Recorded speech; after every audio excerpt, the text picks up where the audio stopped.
Hello दोस्त, कैसे हैं आप सब। देखिए, हम लोग मगध पे कौन कौन से वंश शासन किया था, ठीक है। उसके बारे में हम लोग पढ़ चुके थे लोग। वो सब खत्म हो गया था, हम लोग सातवाहन वंश तक ले पढ़ चुके थे लोग, ठीक है। अब आगे का हम लोग क्या करते हैं, चैप्टर को कवर करते हैं। देखिए, तो मौर्य मौर्य काल में से कुछ ऐसे टॉपिक हैं जो उससे रिलेटेड है, जो हम आपको बताते हुए क्या करेंगे, आज आगे बढ़ जाएंगे, ठीक है। तो मौर्यंतर काल का ये बात है, तो आइए हम इसके बारे में क्या करते हैं, जानते हैं लोग। देखिए, मौर्य काल के पतन के बाद मगध छोटे छोटे टुकड़ों में बट गया और कोई भी योग्य शासक नहीं रहा, जिसके कारण विदेशी आक्रमणकारियों को भारत पे एक अवसर की तरह दिखने लगा। कहने का मतलब, जब जब मौर्य काल में चंद्रगुप्त मौर्य, अशोक, ये सब क्या हुए थे, मराए गए थे लोग। तो मराने इन लोग के मरने के बाद मगध पे क्या हुए, छोटे छोटे राजा आ रहे थे लोग, ठीक है। जो कि ना शासक, जो कि अशिक्षित थे लोग और कुछ भी उनके पास कुछ जानकारी नहीं था, जिसके कारण जो विदेशी आक्रमणकारी थे एक भारत को क्या करो, अवसर की तरह देखने लगे कि वहाँ पे क्या है, मौका है उसे हड़पने का। मौर्यंतर काल के बाद भारत पर 4 विदेशी आक्रमण हुए जो निम्नलिखित हैं। कहने के बाद कि मौर्य काल के बाद भारत पर 4 आक्रमण हुए थे, ठीक है। कितने आक्रमण, 4 आक्रमण। वो चारों आक्रमण के बारे में हम लोग पढ़ेंगे लोग, ठीक है। देखिए, चारों आक्रमण जो है इसको ट्रिक से याद करना है। जैसे इज पी के, क्या, इज पी के माना इजे इसे पी के, ठीक है। जैसे दारू होता है ना, बोतल उसको क्या हुआ, पी के। तो इज पी के, ठीक है। तो देखिए, इज आई एस है, तो इज से इंडो ग्रीक, ठीक है, जैसे हिंद यूनान के नाम से बोले जाते हैं हिंदी में।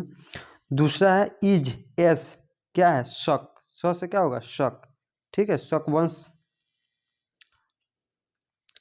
देखिए, पी से पहलव वंश, कौन सा, पहलव। और क से कुषाण, ठीक है। मौर्य काल के बाद, ठीक है, जो हम आगे भी पढ़ाए हैं कुषाण के बारे में, ठीक है।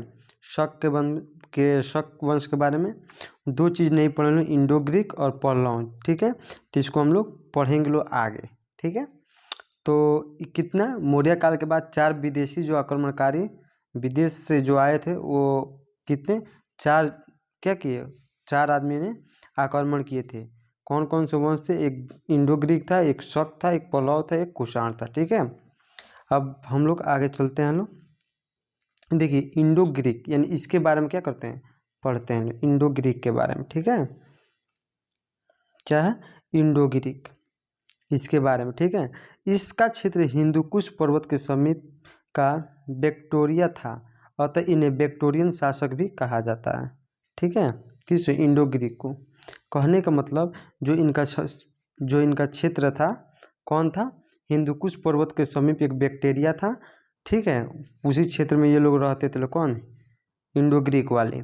और इन लोगों को बैक्टीरियन शासक के नाम से भी जाना जाता है, ठीक है। हिंद यूनानी भारत में 2 चरण में आए थे, वहीं इंडो ग्रीक या हिंद यूनानी एक ही नाम होता है, ठीक है। ये जो हिंद यूनानी थे, ये कितने, ये 2 चरण में आए थे लोग, यानी 2 भागों में बटे थे लोग, ठीक है। तो आज हम लोग प्रथम चरण के बारे में क्या करेंगे लोग, पढ़ेंगे लोग, और द्वितीय चरण के बारे में भी पढ़ेंगे लोग। देखिए, डेमोट्रियस ने लगभग 183 ईसा पूर्व में पश्चिमोत्तर भारत पर आक्रमण करते हुए पंजाब एवं सिंध प्रांतों को जीता और अपने जीते गए क्षेत्र की राजधानी शाक्कल में क्या किया, स्थायी किया, ठीक है। यानी कहने का मतलब, दो प्रथम चरण में कौन आया था, डेमोट्रियस आया था, ठीक है। इन्होंने कहा कि जब भारत पर आक्रमण किया था, कहाँ पे, भारत में आक्रमण किया था, तो भारत पर आक्रमण करने के बाद इन्होंने पंजाब और सिंध को क्या किया, जीत लिया। और जो जो भी क्षेत्र जीता हुआ था वो क्या किया, उसको राजधानी बनाया, ठीक है, अपने शासन में, ठीक है।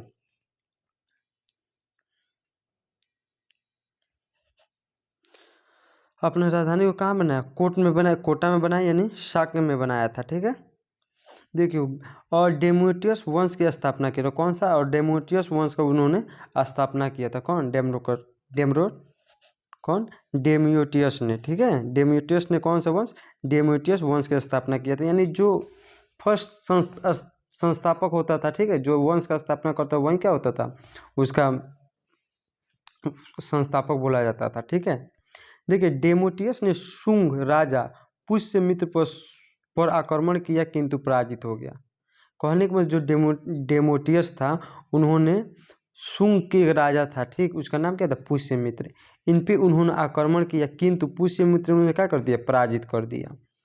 ठीक है, कौन पराजित कर दिया, पुष्यमित्र ने पराजित कर दिया, किसे, शुंग वंश को। ठीक है,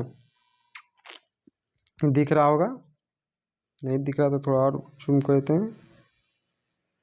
आशा करते हैं कि दिख रहा होगा। अबे हो जाए यार, क्यों ड्रामा लगा रखा। हाँ देखिए अब है दूसरा, अगला शासक मिनांडर बना। ठीक है, किसका, जो डेमोट्रियस वंश था उसका अगला शासक कौन बना, मिनांडर।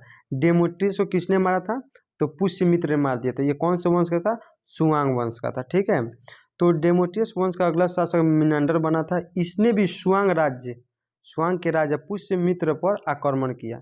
ये भी आक्रमण किया किंतु पराजित हो गया। लेकिन ये भी क्या हुआ, पराजित हो गया, इसे मारा नहीं गया, ये हार गया था। ठीक है, इसने मिनांडर बौद्ध भिक्षुक नागसेन ने बौद्ध धर्म की शिक्षा दी थी। ठीक है, इसे मिनांडर बौद्ध भिक्षुक नागसेन ने बौद्ध धर्म की शिक्षा दी थी। जो नागसेन थे इन्होंने शिक्षा दी थी बौद्ध धर्म की, किसको, तो मिनांडर को। यानी मिनांडर को बौद्ध धर्म की शिक्षा किसने दी थी, तो नागसेन ने दिया था। ठीक है, यह बौद्ध धर्म अपनाने वाला पहला विदेशी था। यानी क्वेश्चन पूछ देगा कि बौद्ध धर्म अपनाने वाला पहला विदेशी कौन था, तो मिनांडर था। ठीक है, कौन था, तो मिनांडर था। आइए चलिए आगे बढ़ते हैं लोग। देखिए नागसेन एवं मिनांडर के वार्तालाप की चर्चा नागसेन की पुस्तक मिलिंद पन्नों में है। नागसेन और मिनांडर ये दोनों को बातचीत जो हुआ था ये कौन से पुस्तक में है, तो मिलिंद पन्नों में। ये कौन लिखे हैं, तो नागसेन ने लिखा है। कौन लिखा है, तो नागसेन ने लिखा है। इसमें मिनांडर प्रश्न पूछते हैं और नागसेन उसके उत्तर देते हैं। ये पुस्तक जो लिखे हैं मिनांडर नागसेन ने, इसमें इस पुस्तक में कौन प्रश्न पूछते हैं, तो मिनांडर प्रश्न पूछते हैं और उसका उत्तर कौन देते हैं, तो नागसेन देते हैं। ठीक है, सर्वप्रथम मिनांडर ने सोने के सिक्के जारी किए थे। सबसे पहले सोने के सिक्के किसने जारी किए थे, तो मिनांडर ने क्या किए थे, सोने के सिक्के को जारी किए हुए थे। ठीक है, मिनांडर का सर्वाधिक सिक्का गुजरात के भडौच नामक स्थान से मिला है, जो एक बंदरगाह स्थल है।